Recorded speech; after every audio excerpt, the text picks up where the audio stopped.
لیے صحابہ کرام رضوان اللہ تعالی علیہم اجمعین کی ہر ادا ہمارے لیے ایک سبق ہے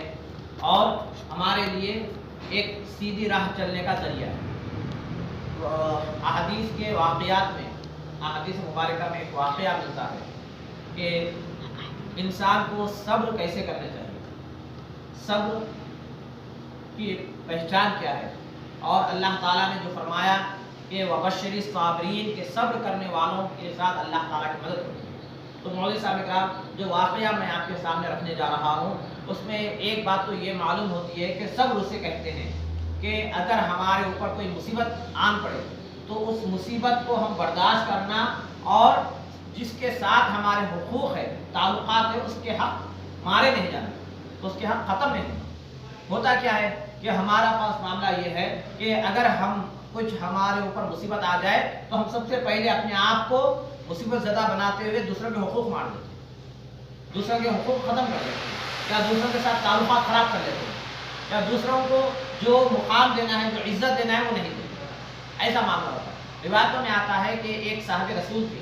حضرت طلحہ رضی اللہ عنہ، وہ بڑے بڑے صحابی ہیں۔ روایتوں میں آتا ہے کہ ان کی ایک اہلیہ تھی اور ایک بیٹا تھا۔ حالات ایسے گزرے کہ حضرت طلحہ رضی اللہ تعالیٰ عنہ باہر گئے، باہر اپنے تجارت کے معاملے میں کاروبار کے لیے گئے، سفر پر گئے۔ جب وہ واپس آئے تو ہر ظاہر سی بات ہے کہ جب آدمی سفر پر جاتا ہے، تجارت کرنے جاتا ہے، اپنے کاروبار کرنے جاتا ہے تو تھکا ماندہ رہتا ہے، تھک ہار کر واپس آتا ہے اور وہ سکون، وہ اطمینان چاہتا ہے اور وہ اپنے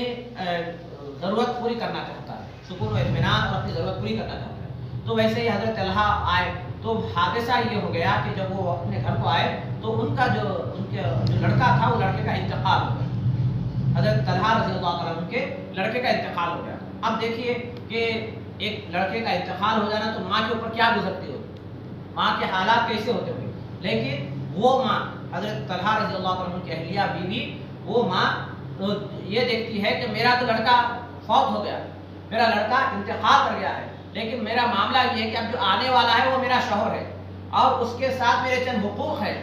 اگر میں بحیثیت ماں اپنے غم کا اظہار کروں تو اس کا سکون ختم ہو جائے۔ وہ کیا سوچتی ہے کہ بحیثیت ماں اگر میں اپنے غم کا اظہار کروں، میں جیسے رو پکاروں یا چیخ پکار کروں تو جیسے میرا غم تو ہلکا ہو جائے گا، لیکن جس میرا حق شوہر کے اوپر جو میرا حق ہے، میرے اوپر جو شوہر کا حق ہے وہ حق مارا جائے گا۔ اسی لیے کہتے ہیں کہ آپ حضرت طلحہ رضی اللہ تعالیٰ عنہ کے اہلیہ جن کا نام حضرت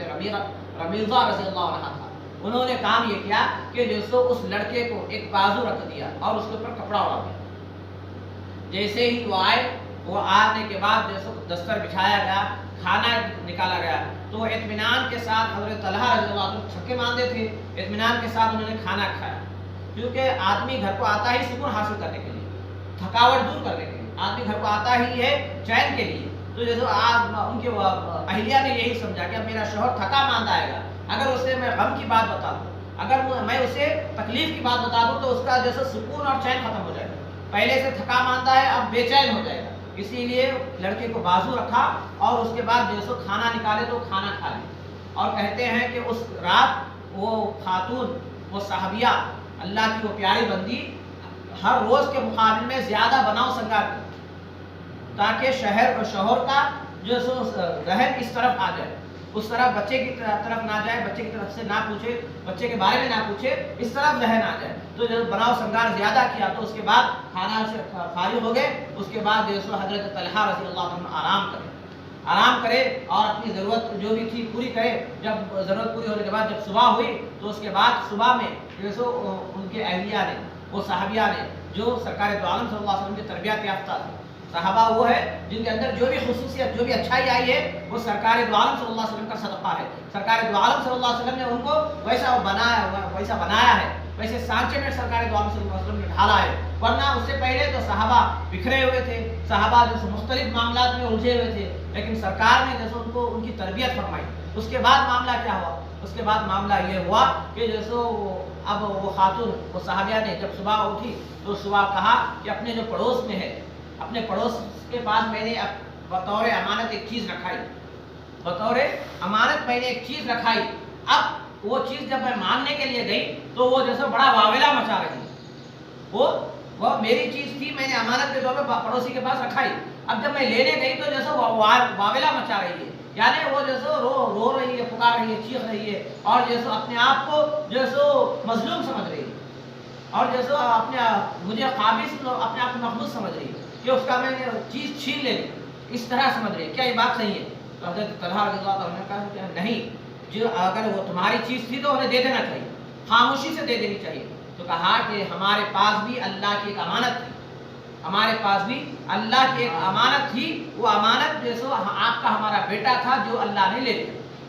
جب تک اللہ نے سمجھا ہمارے پاس رکھا، اب اللہ کو کیا بہتر لگا، اللہ کیا مناسب سمجھا، اللہ نے لے لیا، اب کیا اس پر میں چیخو پکار کروں، رو پورا پلاؤ، یا اللہ کی امانت اللہ کر چلے گئی اس کا خاموش ہوتا ہوں؟ حضرت طلحہ رضی اللہ تعالیٰ عنہ جیسے ہی یہ بات سنے، اب کچھ سمجھ میں نہیں آیا، ایک تو شام میں آئے، اطمینان سے کھانا کھایا، رات میں فارغ ہوئے، اور جب صبح اٹھے تو جیسے لڑکے کی جیسے انتقال کی بات سامنے آئی، جیسے ہی آپ کو سمجھ میں نہیں آیا تو آپ فوراً سرکار دو عالم صلی اللہ علیہ وسلم کے دربار میں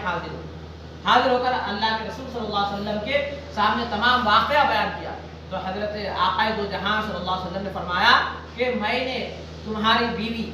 حضرت رمیضہ رضی اللہ تعالیٰ عنہ کو جنت میں دیکھا ہے، اسی وجہ سے دیکھا ہے کہ انہوں نے جیسے اپنے غم کو پیچھے ڈال دیا اور حقوق العباد میں مصروف ہو گئے، شوہر کا جو حق تھا اس میں مصروف ہو گئے، انہوں نے یہ خیال کیا کہ غم تو واقعی غم ہے،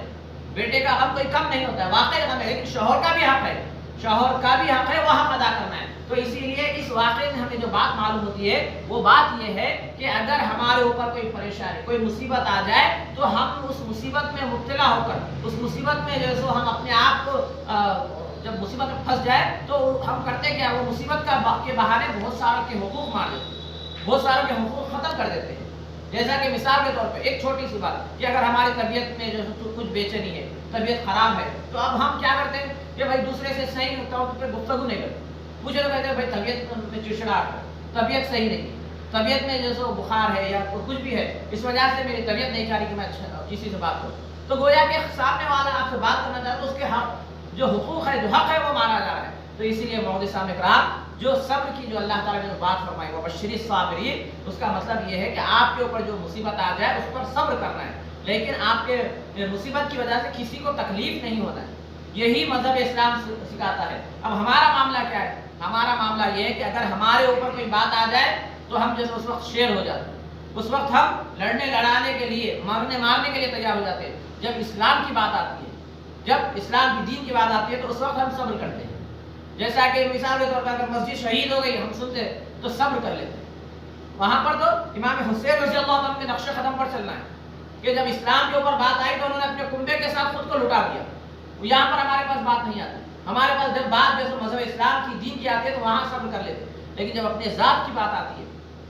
اپنے نفس کی بات آتی ہے، خود کے نقصان کی بات آتی ہے تو وہاں پر صبر کا دامن چھوڑ دیتے ہیں، صبر کا پیمانہ لبریز ہو جاتا ہے، اور ہم جیسے صبر کا دامن چھوڑ کر بے صبرے ہو جاتے ہیں اور آپے سے باہر ہو جاتے ہیں، اور ہم یہ سمجھتے ہیں کہ ہم جیسا ہمارا حق ہے کہ ہم لڑنا ہے، ہمارا حق ہے کہ ہم جواب دینا ہے، ہمارا حق ہے کہ ہم جیسے بدلہ لینا ہے۔ نہیں، صبر اصل صبر یہی ہے کہ جب اسلام کے اوپر بات آئے تو جیسے آپ مقابلہ کرنا ہے، اسلام پر بات آئے، دین پر بات آئے تو آپ کو جیسے ڈٹ کر ٹھہر جانا ہے، لیکن جب خود کی ذات کا معاملہ آیا تو وہاں پر آپ کو جیسے صبر کرنا ہے۔ کیسے صبر کرنا ہے؟ تو وہ واقعہ یاد کریے کہ حضرت علی رضی اللہ تعالیٰ عنہ جب حالت جنگ میں ایک کافر، ایک مشرک کو،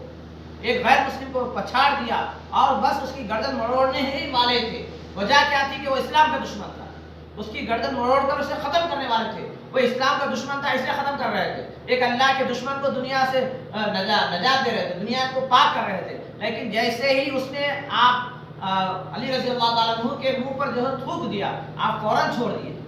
چھوڑ کر آپ کیا کہا کہ پہلے وہ اسلام کا دشمن تھا، اب وہ میرا بھی دشمن ہو گیا، اگر اب میں ماروں گا تو میں میرے نفس کے لیے، اپنے آپ کے لیے ماروں گا،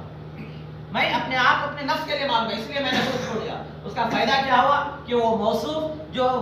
اسلام کے دشمن تھے انہوں نے کلمہ پڑھا اور مسلمان